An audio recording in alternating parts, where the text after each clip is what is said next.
Çaç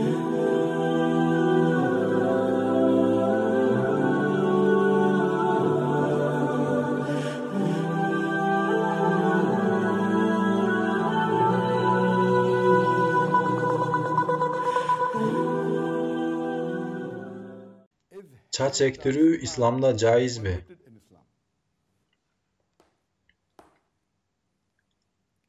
Çaç ektirүү İslamda kандай amalga aşırılat?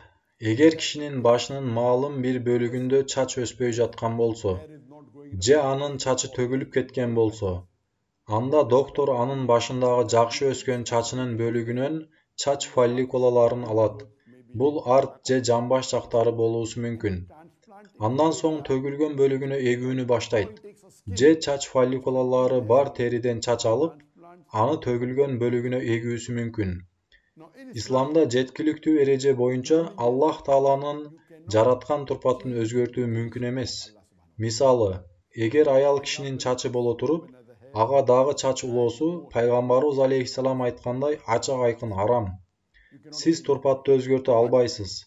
Бирок чач эктирүү же көчүрүп өткөрүү аалымдар айткандай бул Аллахтын жараткан турпатын өзгөртүү болбойт. Балким асыл абалына кайтаруу болот. Биринчи, мурдатан чач өскөн болот. Маалым бир убактан соң өсүүдөн токтоп төгүлүүсү мүмкүн. Демек бул Аллах жараткан асыл турпатка кайтаруу же болбосом ооруну айыктыруу үчүн кылынат экен. Чач төгүлүүсү маалым бир оору, ошондуктан аны даболоо керек. Ушундай экен чач эктирүү Аллах жараткан турпатты өзгөртүү болуп эсептелбейт.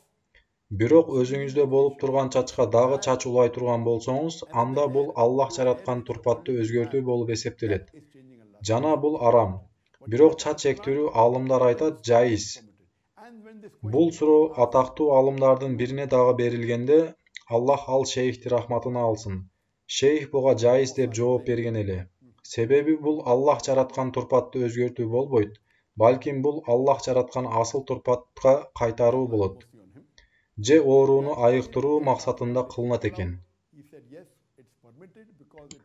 Буга хадисте келген периште чачы жок кишинин алдына келип, анын чачын өстүргөнүн далил кылган. Бул жерде Сахихайнда келтирилген эки хадис назарда тутулган.